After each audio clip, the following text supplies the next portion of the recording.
All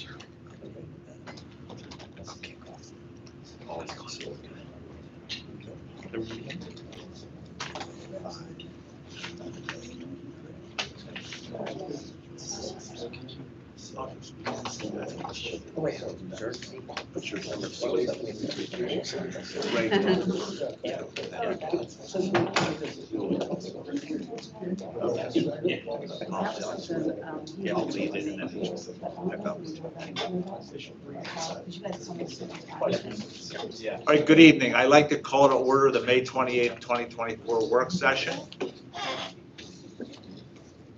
I'd like to announce at this time that meetings of the Mechanicsburg Area School District Board of Directors are being recorded and live streamed for the purpose of transparency and increased public access.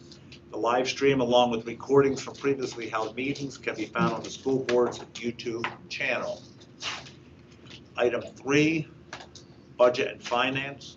Item 3.01, Fund Balance Commitments, General Fund 2023-2024. Mr. Longwell. Thank you, Mr. Rupp.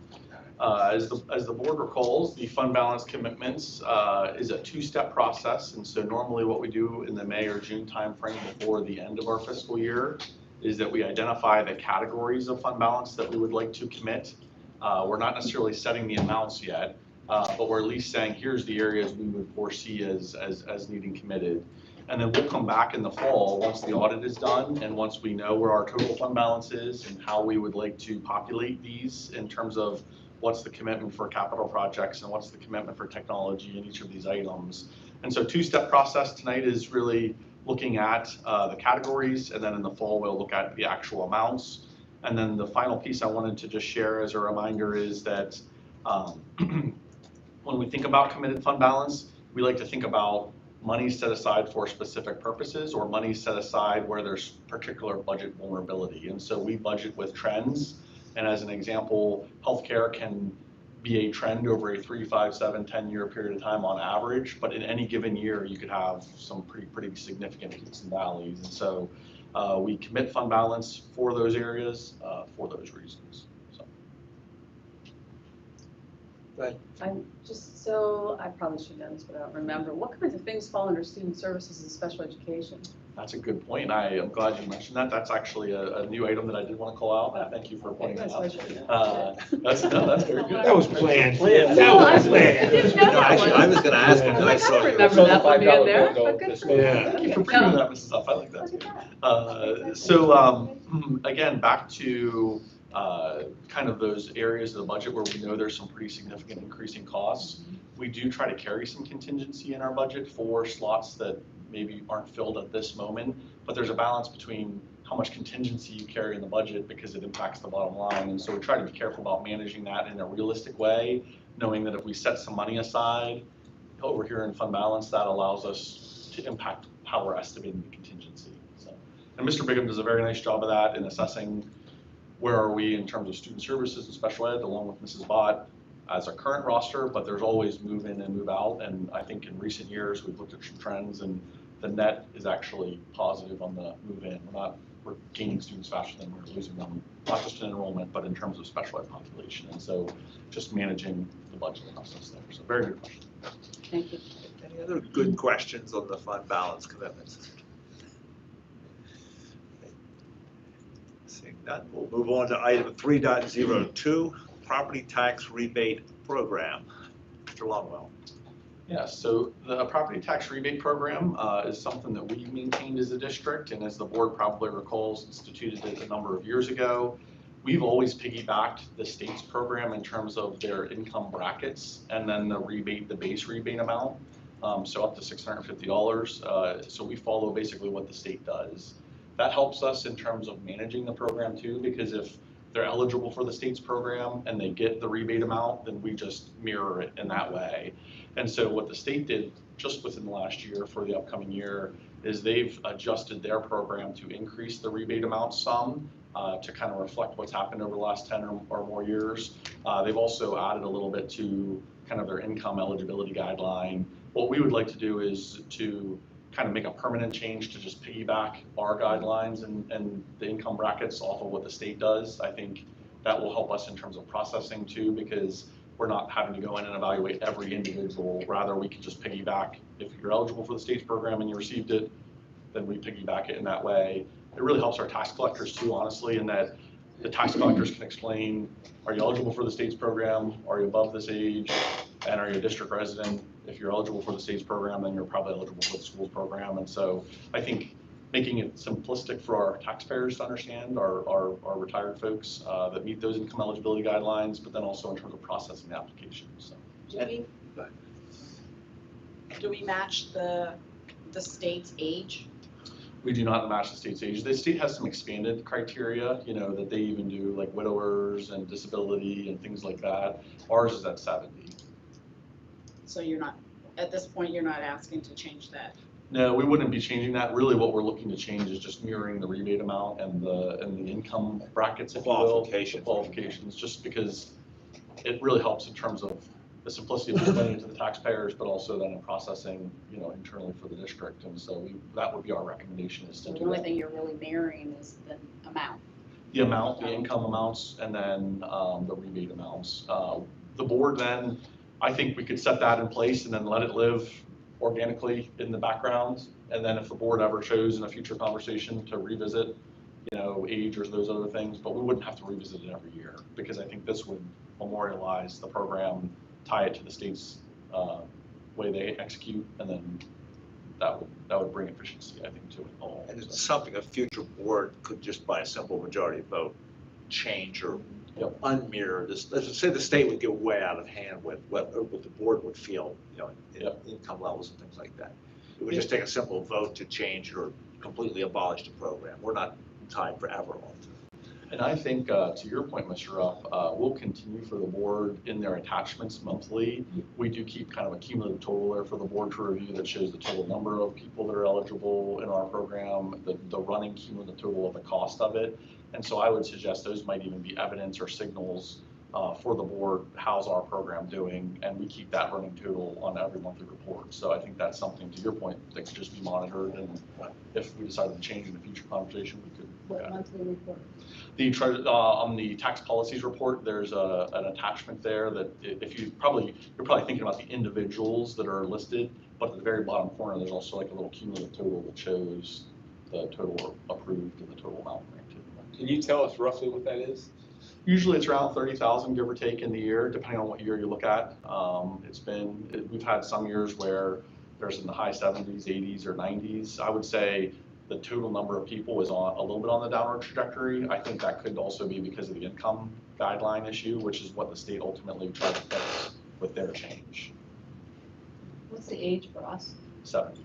Oh, ours is 70. Yeah. What's The state's program varies depending on which category. Like there's a standard for widower, there's a standard for disability, there's a standard. We try to take a more narrow view and say you're a district resident, you're 70 years old, and you meet these income guidelines. And that was the approach we had taken. So. Is this written down somewhere? Yeah, we have it on the website, and we can certainly in the board update provide some more information on the program. So it's not a policy? It was a program that we adopted by resolution, so not a policy, no. But it is something you could get out for at least the new board members could see exactly what the. That's a good question. We have a little brochure that we hand out too, so we can get that in the board update. Any other discussion on the property tax rebate program?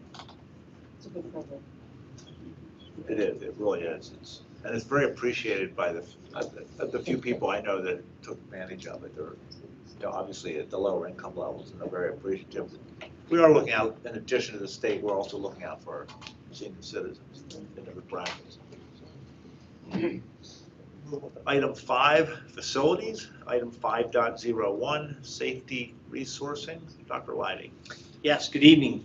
So tonight we want to share with the board a topic that we don't often share publicly, obviously because of the security implications of what we do for our staff and students on a daily basis is not something that we typically share with the public. However, we thought it was important this evening to provide to the board and publicly work that has happened over the course of this school year with not only members of our staff, but also law enforcement in the municipalities associated with the school district. And so with that, I'm going to turn it over to Dr. Bitts to provide some additional information. Thanks.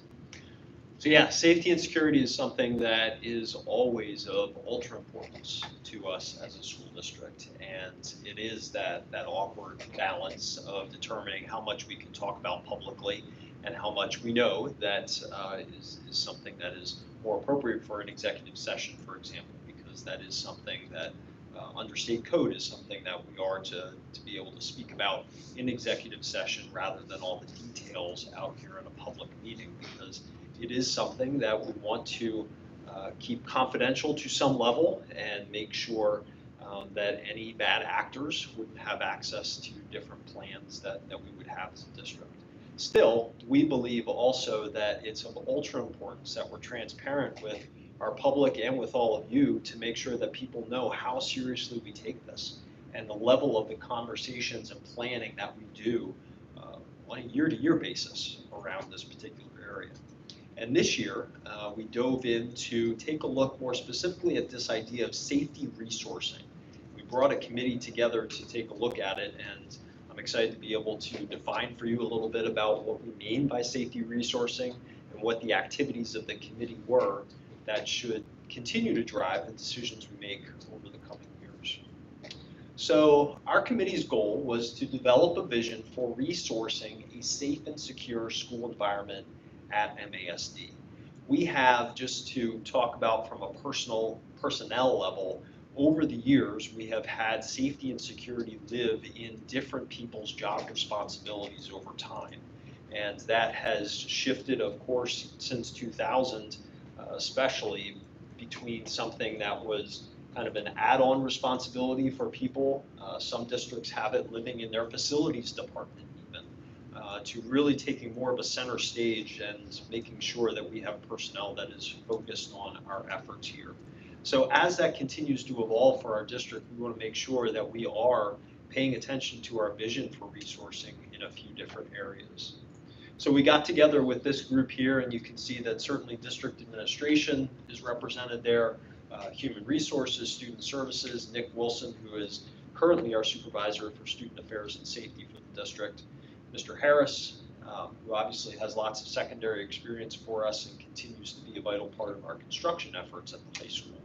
Seth Pahanic, our athletic director, who perhaps no one on this list works more closely with our folks out in local police departments.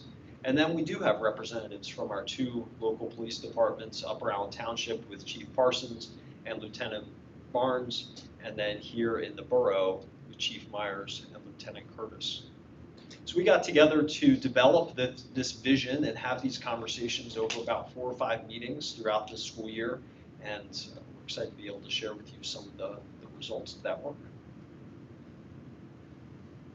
So what we undertook was starting with a SWOT analysis, looking at the strengths, weaknesses, opportunities, and threats that we might associate with our district. And we'll dive into each of these a little bit in just a moment.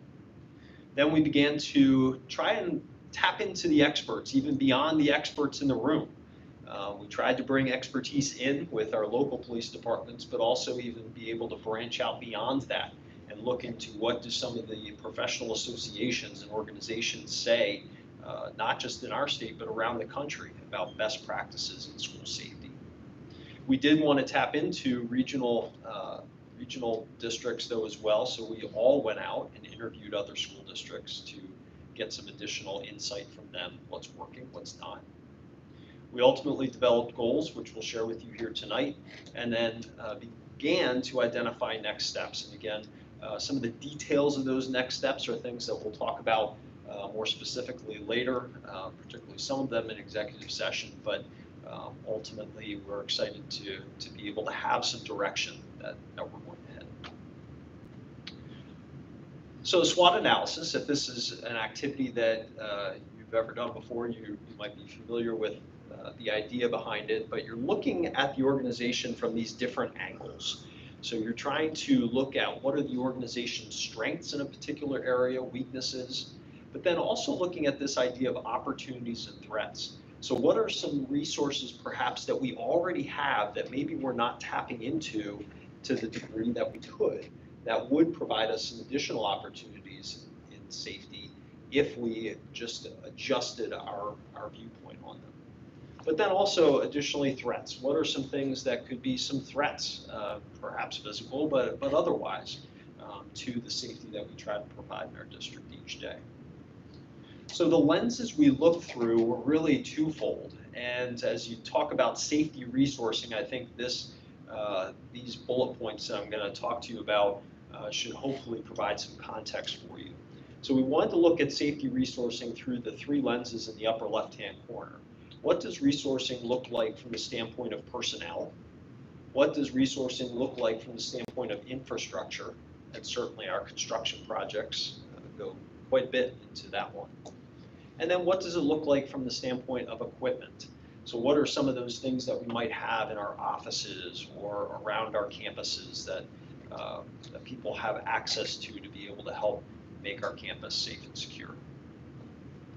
Then we also looked at strengths, weaknesses, opportunities, and threats through those three lenses, but in two different lights. So one being imminent and high-level threats. So the worst day scenarios, the things that we're thankful we haven't had too many situations that rise to that level, and certainly nothing that like the tragedies that we see in some districts around our country.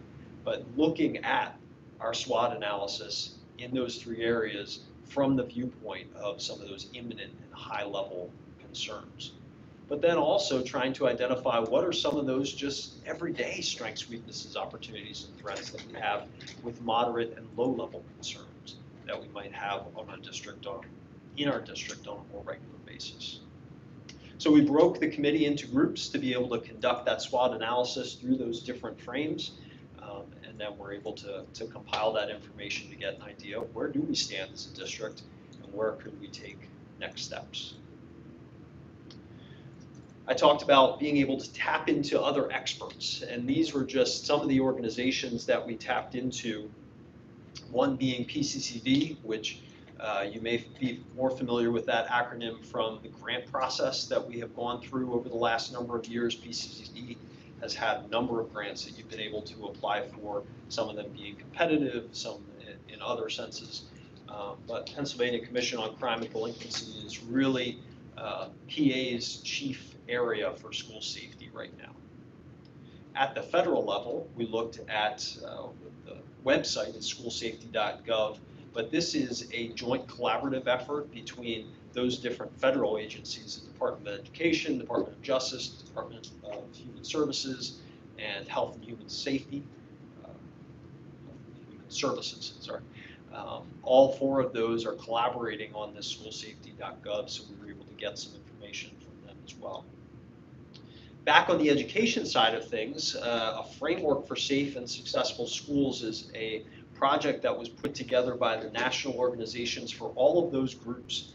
So Association of School Counselors, Association for SROs, social workers, the Principals Association, and school psychologists all came together to put together a collaborative report on a framework for safe and successful schools. So we were able to use that, tap into that quite a bit.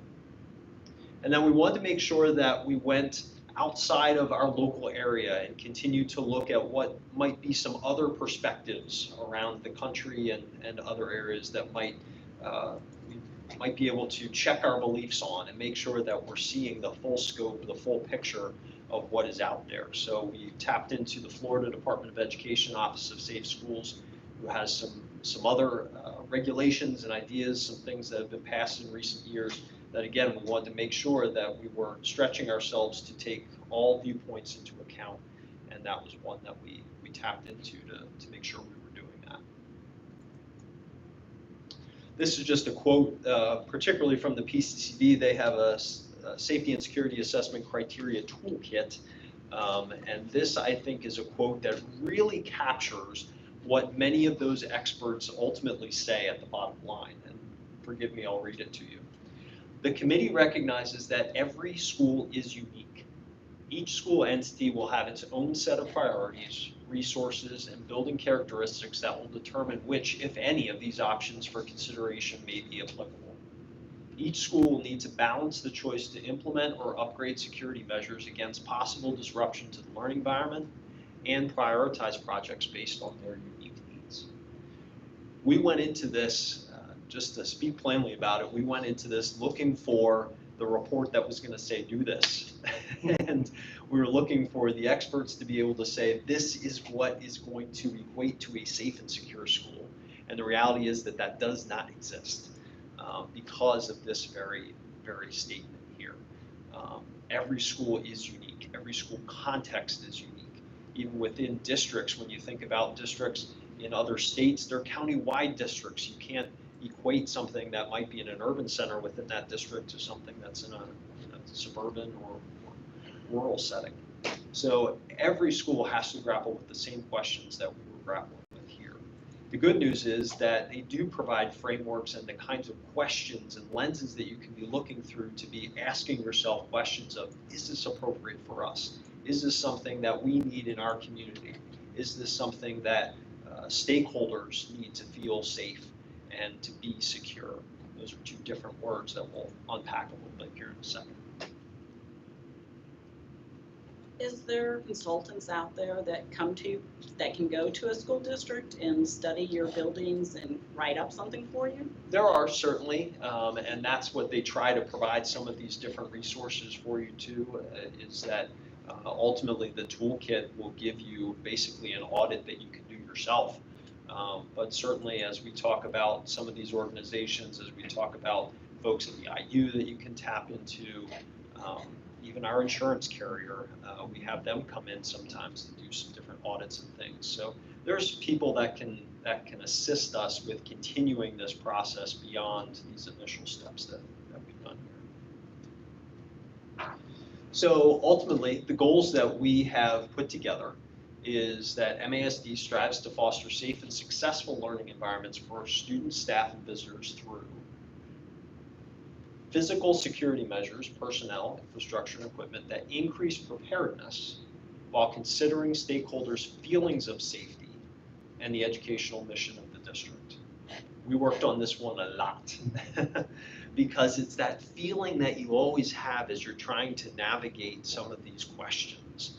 And this difference here between the idea of a feeling of safety and physical security is an important one.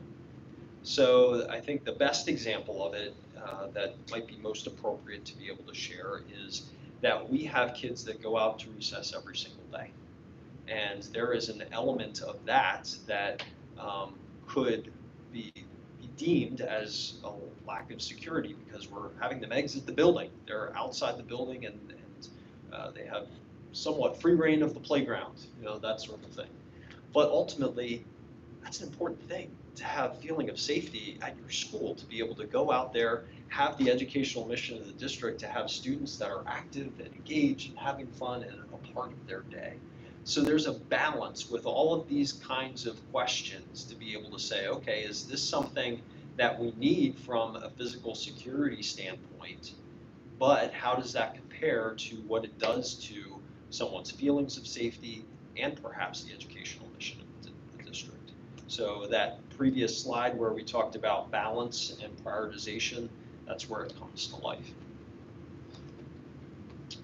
Next one, school climates that integrate behavioral health, mental health, and social services. I think all the documents that we got into and everyone around the table continue to highlight the importance that safety isn't just about what our minds traditionally go to.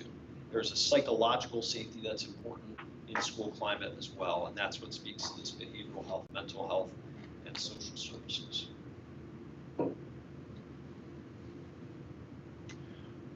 We also believed around the table that our partnerships with local police and community-based service providers is something that we want to continue to embrace.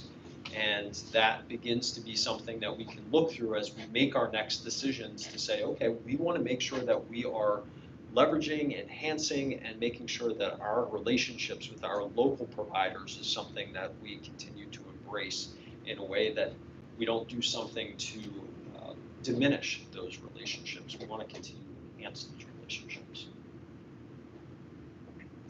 We believe safety education for students, staff, and the community is of vital importance. So we need to make sure that we're continuing to do that for all these different groups. plans for emergency prevention, preparedness, response, and recovery. Those are the 4 parts of crisis response that are typically discussed, and we want to make sure that we have plans in place for all those different areas. We want to continually assess, make continuous assessments of and interventions to address ultimately vulnerabilities that we find with our safety and security. And we want ultimately all of this to be built on trust and respect with our stakeholders.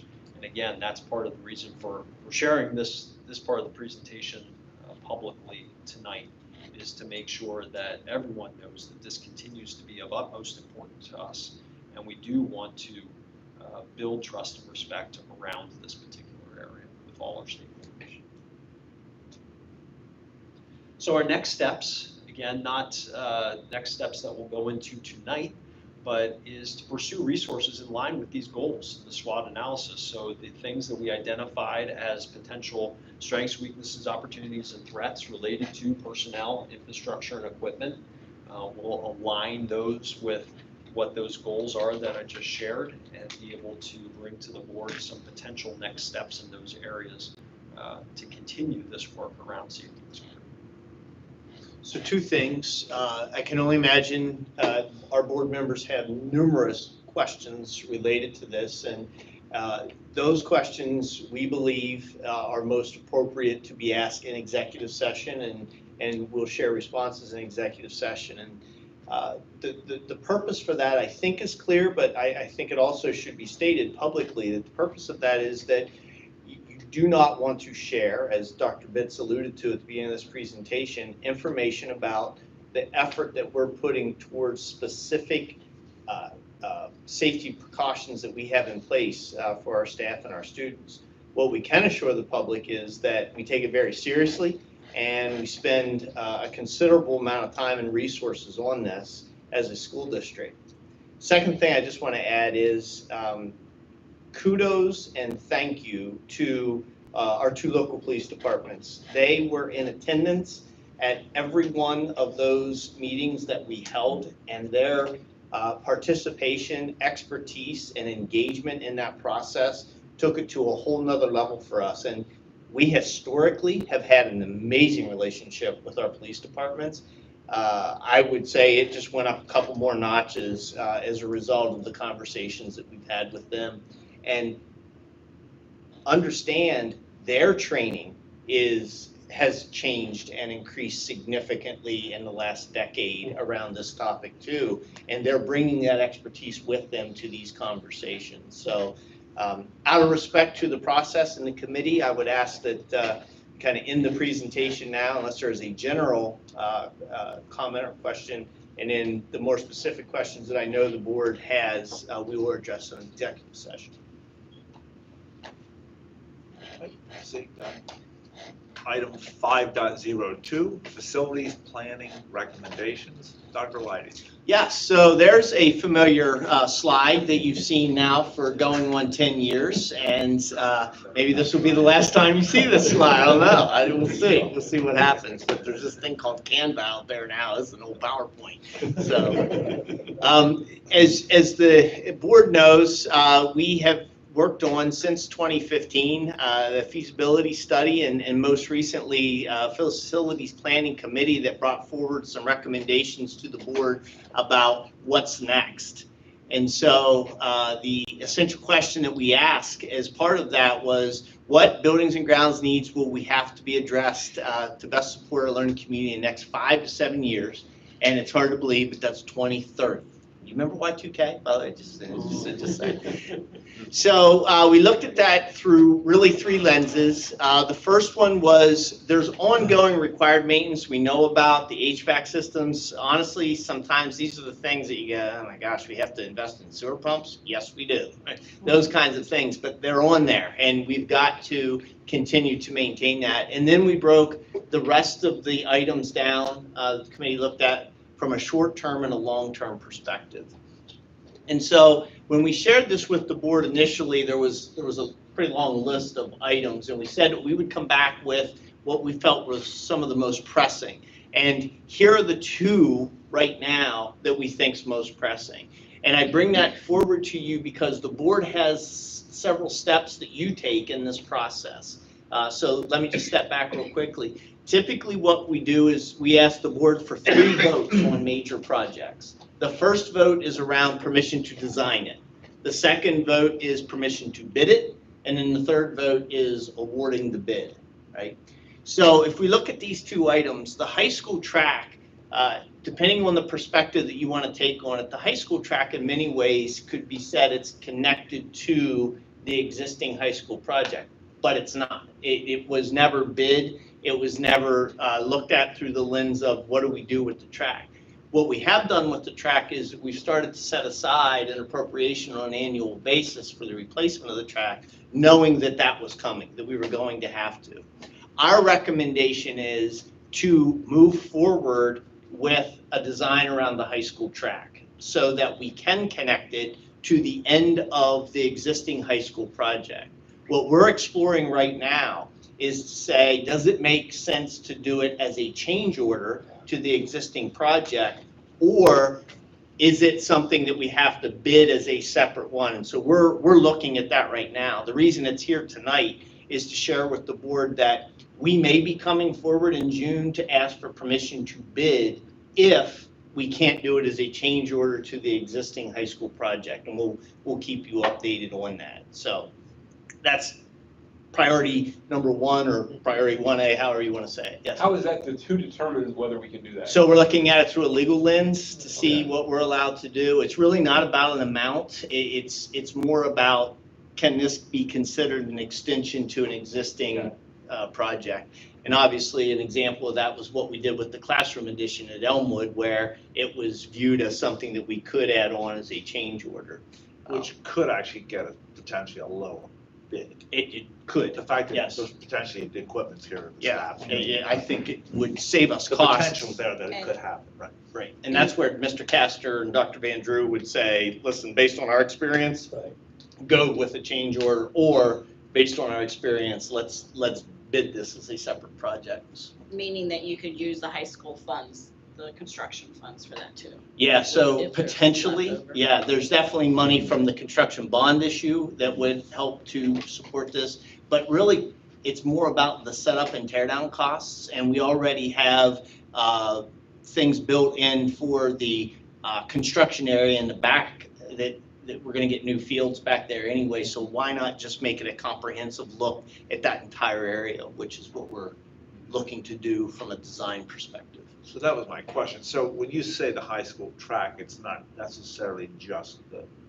physical oval track. Yeah, there would be the inside of the track, what to do with the inside of the track, and then as we're looking at the design of that, does it make sense to do something different than what's already proposed with the other area around the track? For like an additional field or. So Correct. you're looking at the whole, you're putting everything into the. Yeah, the difference is that the fields are actually in the project now.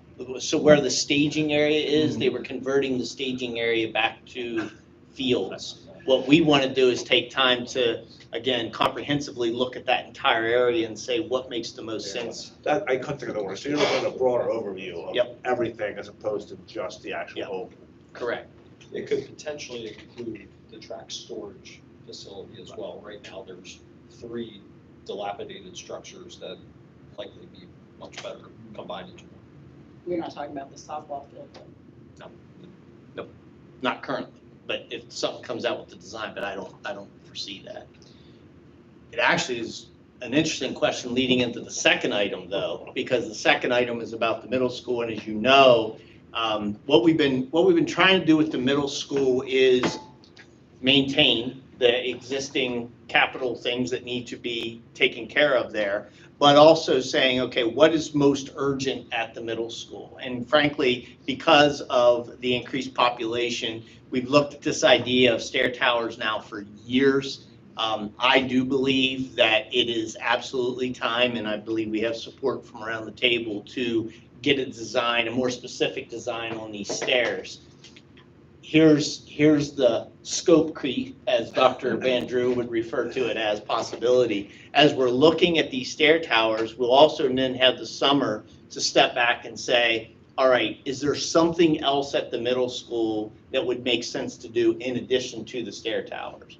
But really what we're doing is looking to come to the board in the June meeting for permission to design the stair towers. But I'm throwing out to you, there may be more that comes out of that with the middle school project. I just want to go on record as saying, doing the stair towers does not complete everything that needs to get done at the middle school. It is a project to do at the middle school. There's other things, as was indicated in that list previously, that would be at the middle school too. How's that to improve traffic flow between floors? Inside the building, Yeah. yes. Those steps are way too narrow for the movement of students. And you could do some things around the schedule and changing it, but all you're doing really is restricting your possibilities when, if you put the stair towers in, you could go back to making decisions around program, what makes most sense for kids. Essentially, when we put the addition on, we didn't change the existing stair towers. It's true. So there's a lot higher population in there using it. And they are narrow. Sloan would mind jumping through the side. So there you go. Anything else? Any other Around With questions? regard to the track, I know there's some concern about the thrown sports area Yeah. and the retention pond. Yes. Is that, I imagine? That's part of that whole look at the design of it. Does it make sense to put any of that in the interior of the track versus what's surrounding the track that could help with the field events, if you will? Yeah, great questions. But not interfering with that old tree. That old tree is there for Okay. longer than the addition to that building, probably. As long as lightning doesn't hit it. So. All right, the next item on the agenda then in some ways is connected to the facilities recommendation too. We did talk about some policies, et cetera. Although the policies weren't specific to this, there's an overall connection of district facilities and the use, which we haven't looked at, believe it or not, for 7 years. So we'll move on to item 5.03, facilities use, group classifications. Dr. Laddie, or, excuse me, Dr. Betts. I'll be taking this one to study. Yes. So the beautiful thing is that we have invested in some amazing spaces across our district. And I think another beautiful thing is that we have a lot of community partners that truly do see themselves as partners with the district. And we see them as partners with the district. We want to have a relationship, and we want to have facilities that all use for the betterment of the community. But I think the question around that becomes to what end, to what cost, what's the sharing of that space outside of school hours, what are all those pieces that are important for us to be able to make sure that we continue to use our facilities well and keeping them beautiful for a long time.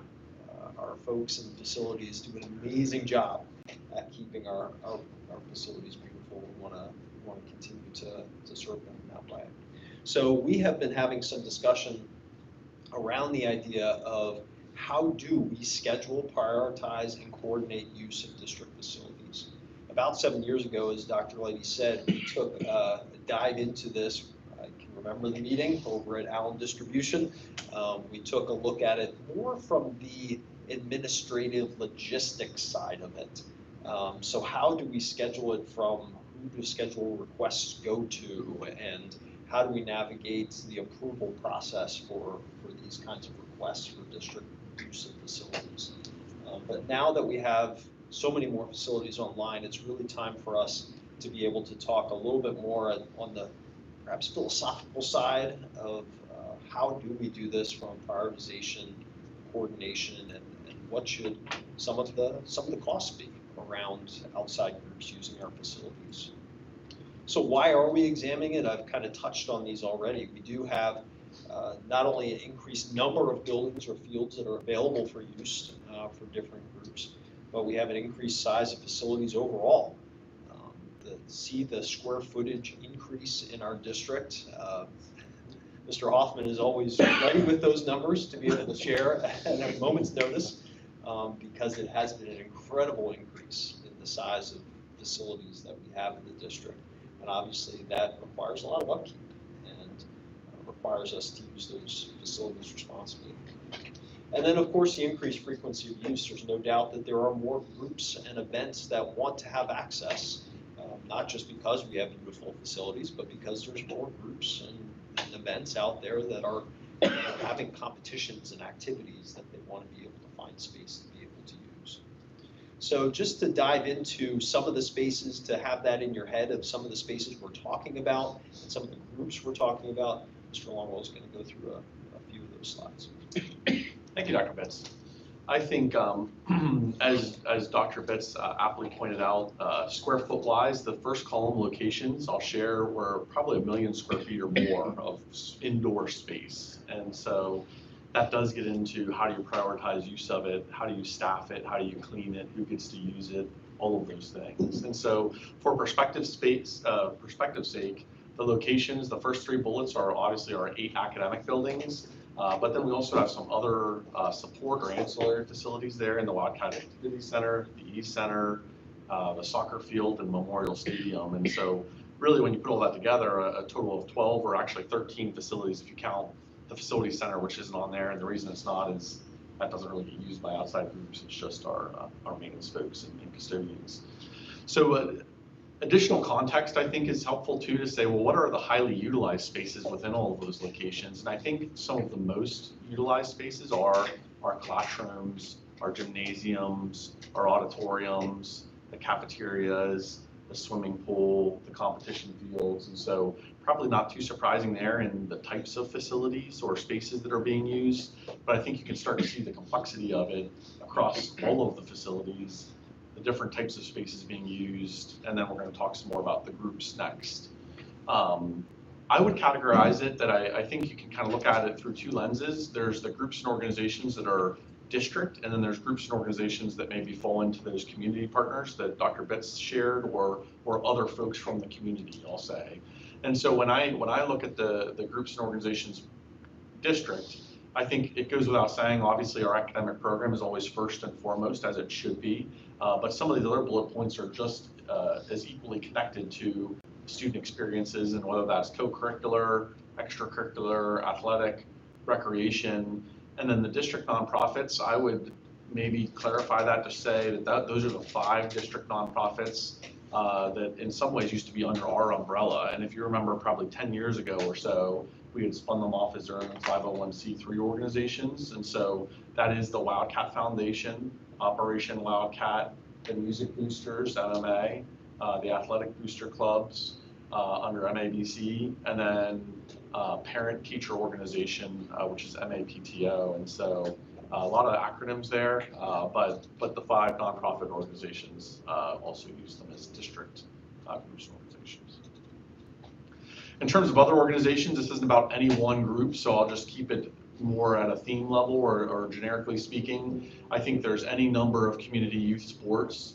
I think a variety of some governmental entities, not just the partnership that we have through the Joint Rec in our municipalities, but the Navy, for instance, uses our facilities as part of wheelchair basketball. And so I share that specifically to just say, within each of these themes, there's probably many examples that we could give you, but just suffice it to say, community churches, civic organizations, other educational entities, and then lastly, a catch-all of there are a variety of other organizations and businesses that also at times ask for our facilities and to use them. So. And are we making money off those? Are we renting those spaces out to them? That's a good question. Maybe even leads into the next slide here, guiding questions. And so maybe to Ms. Morgan's point, I appreciate the preview. That's good. I'll come back to your question though if it doesn't get answered here.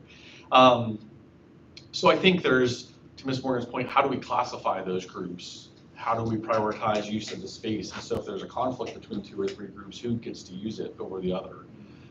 To what degree are supporting services required to support use? And so that means, outside of the school day, if it requires custodial support or technology support or school police, there's a lot of pieces to the puzzle there. And so things we've got to unpack. what criteria should the district use to determine fees? And, right now, under our current system, we do have a group system, to Ms. Morgan's point, and we do charge kind of a sliding scale fees, but I think that's something that we should continue to look at and study as we think about all the different groups that ultimately use our facilities.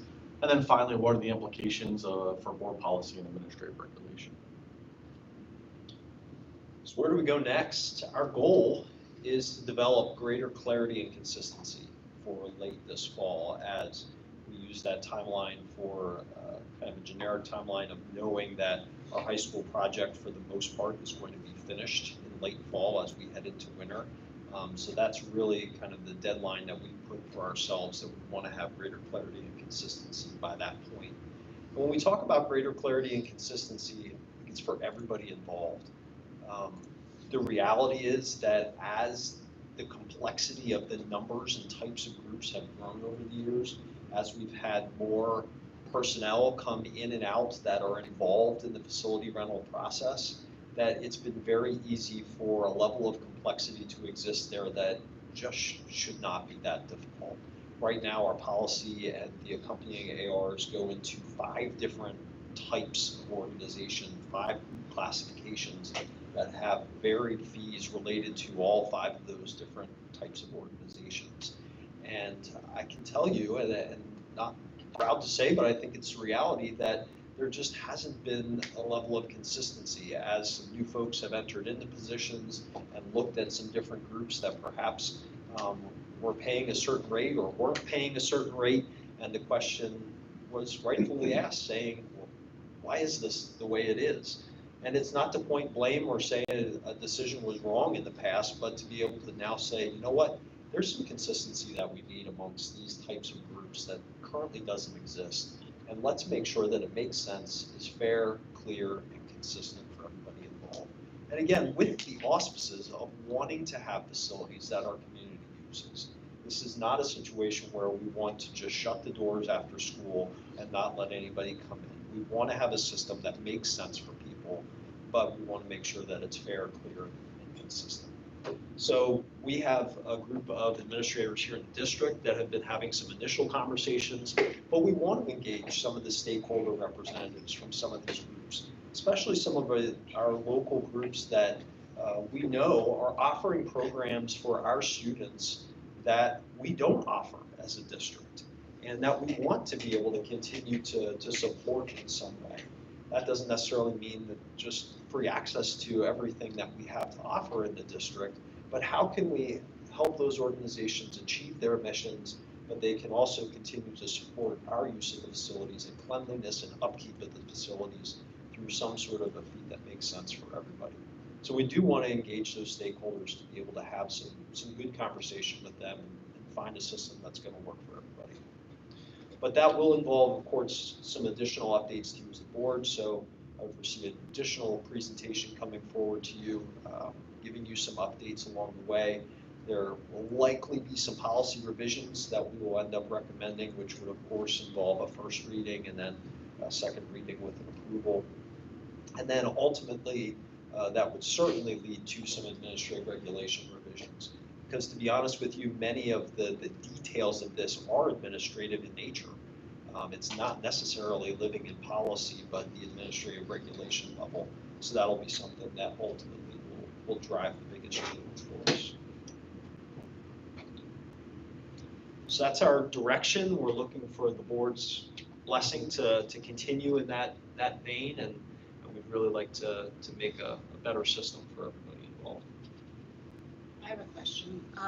And Greg, you might not be able to answer this, but currently, how much money do we bring in for renting out space to everybody? Yeah, I'd say order of magnitude between $75,000 and $150,000, I would say, but probably not so much as $150,000. I think it's probably more like $75,000 to $100,000. The reality is that, as Dr. Fitz pointed out, there's just not a consistency to it. And in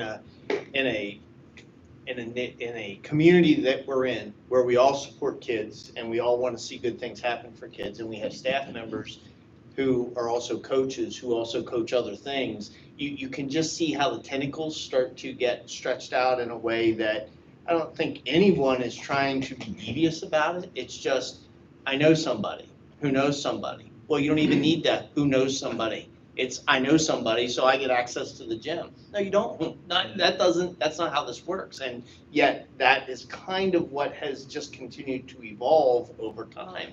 I'll just put it out there because it needs to get out there. The use of this brand new beautiful pool and where that is, what's the standard around that?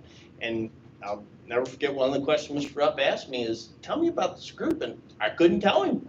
Like, how bad is that I've been in the district this long and I really don't know about this group? So there is an opportunity for us to go look at this, not through we want to attack this group or attack this group, but to step back from a governance perspective and say, what is fair for everybody? And that's, you saw the complexity of what everybody is. We had, how many different groups, Greg, you know off the top of your head? The number of groups that used our facilities, it was an extraordinary, and that's awesome. As Dr. Bitts pointed out, we want that, but we want to be fair. Why are they getting charged and they're not? Which shouldn't be because you know somebody who knows somebody. I think, I don't know how many years ago, but we did see a list. I remember seeing a list one time of everybody that had. Well, we did it originally when we put the artificial turf field in. We came up with those different tiers and what the different people, and I'm sure that's still probably one of the documents. It was the 5 groups. Right. I would ask that hopefully the result of this would be, 1, obviously fairness. 2 would be increased access. I think we all are aware as parents and that children nowadays are needing outlets and needing these traditional outlets that I think that our spaces can provide for them. So I would love to be able to see and to know that as a board we had a part in increasing the access to these kids. You know, I think, but also I would ask that we maintain a absolute rigorous adherence to how we feel our facilities should be treated and be militant on enforcing that.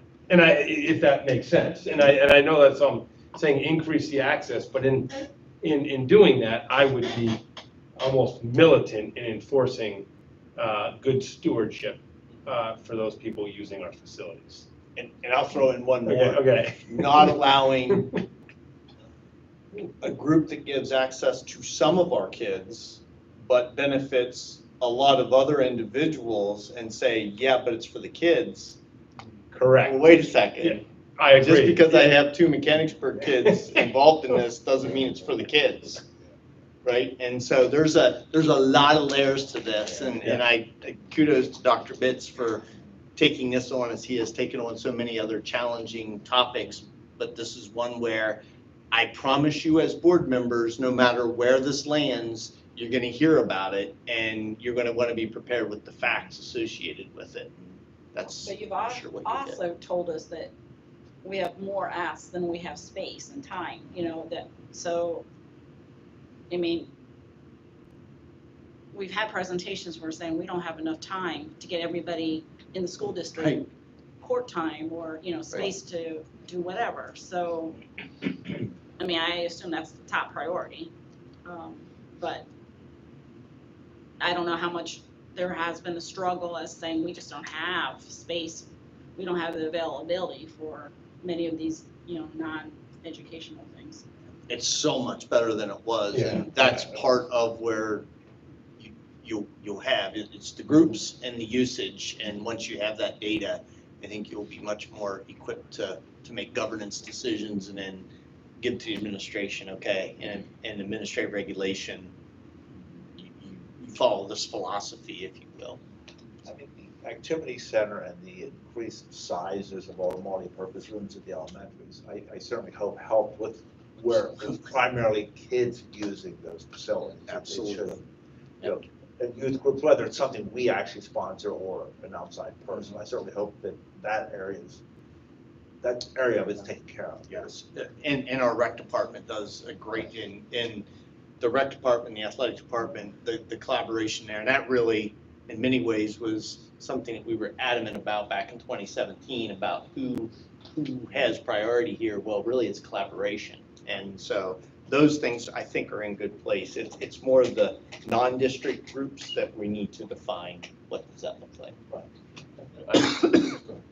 Just gonna say, our mind often goes to athletics and to court space and those kinds of things very quickly, but some of the spaces that we've built at the high school, some of the large group spaces that right now are being used in a certain way and wouldn't be able to be rented out for any reason at the moment. But once the high school is fully operational, there are some cool spaces at the high school that perhaps would be destination spots for different student groups or others to utilize after hours. So it's those kinds of spaces that we need to be thinking about. Yeah, actually, Mr. Harris, we took the one tour, he kind of, particularly in the new addition in the back, he mentioned like some of those rooms and some of the potential future uses of them with the entrance right there. And designed that way. That was the purpose. So Not just for the academic side, but it's Right. something the public or a student led or even just a public thing to be held there. Yeah, I'd definitely be interested in how we prioritize that, because obviously district and education, academic programs come first. But then, you know, the programs that benefit the kids and benefit the school district as well, I think, you know, how are we gonna prioritize that and what's that fee structure? I think, because that's what's really important in Mechanicsburg, you know, it gives the kids something to do, and it helps, I think, in the end, athletics and activity help with the academic process. No question. I also think, and I know you just said the fee structure, I also don't want this to be something that the school uses to raise money, because equity, I mean, right, I mean, I can see right now, you know, my kid, if he has a basketball team and you guys tell me, give me $4,000 and you can have the court for the season, I'd be like, yeah, here you go. And it shuts out an entire group of kids out of the gym.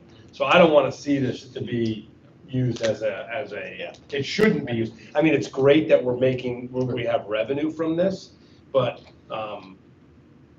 not the goal. Well, I think, Josh, the challenge there is to make sure that the policy reflects it. The Correct. priority goes to the Correct. kids in the community Correct. over a Not- potential revenue source of, you know, a completely outside person Yeah, using it. right.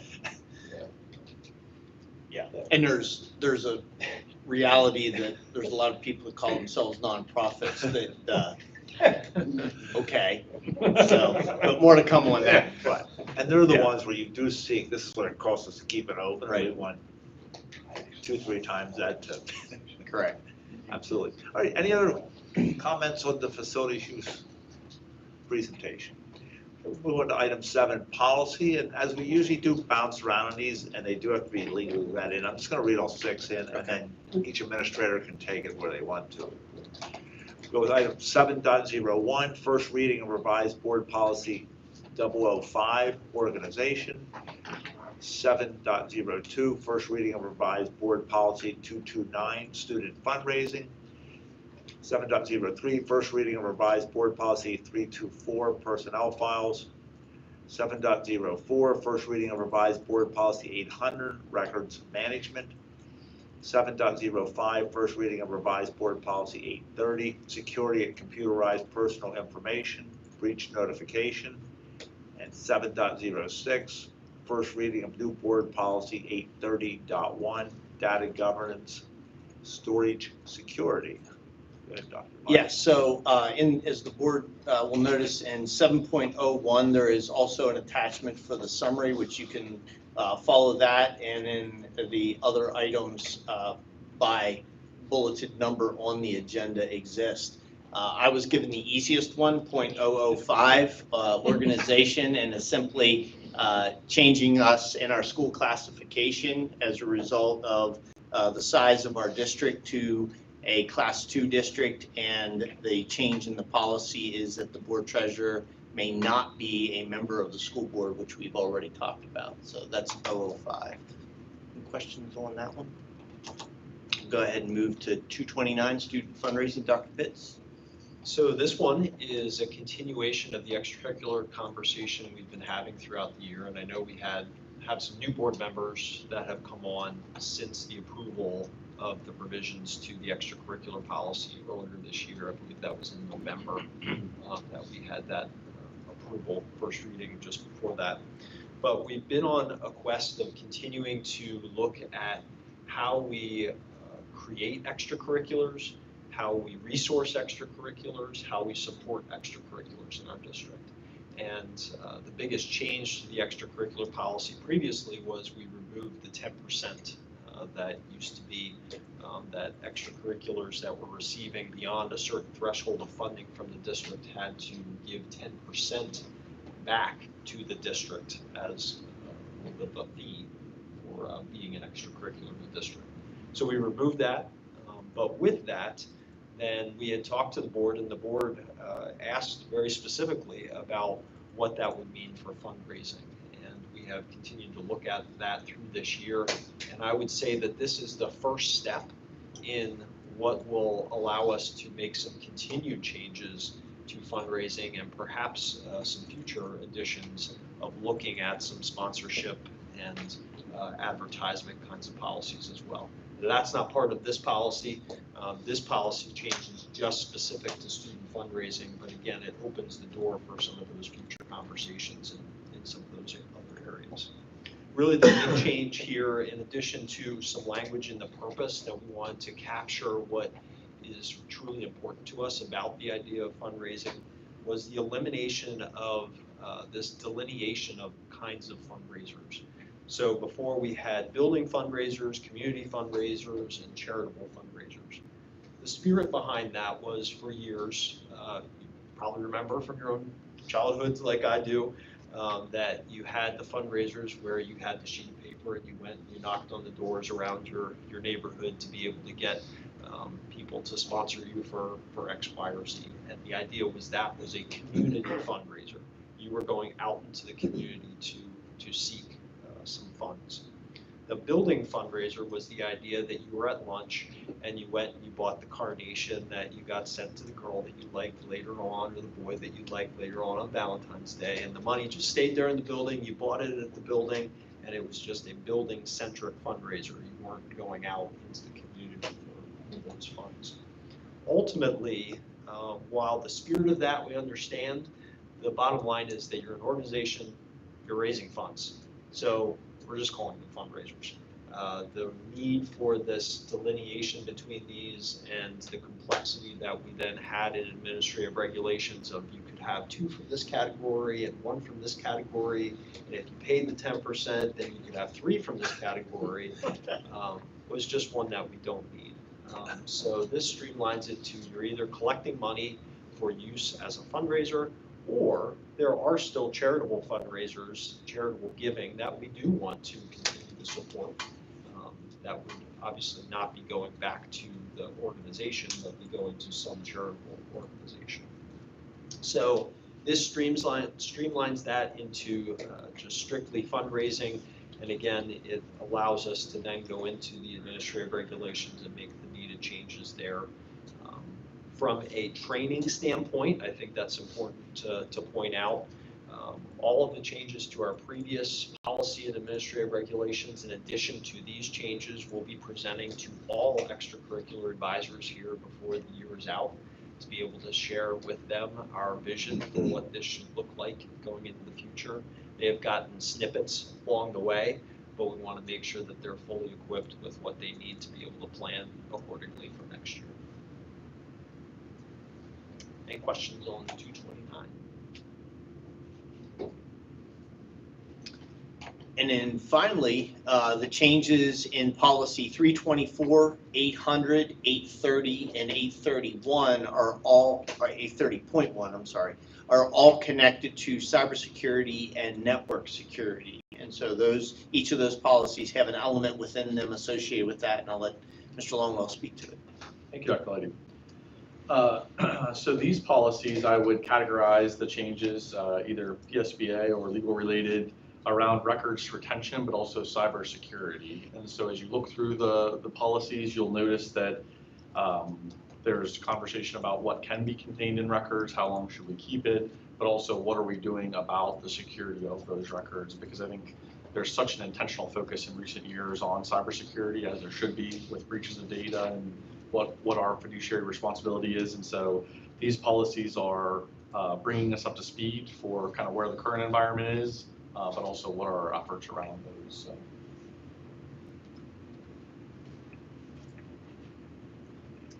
That's it. Any questions on the proposed policy changes or comments or? All right, seeing that, before we adjourn, just all that are going to graduation to participate, we generally meet right in front of the field house inside the gate, because you'll see the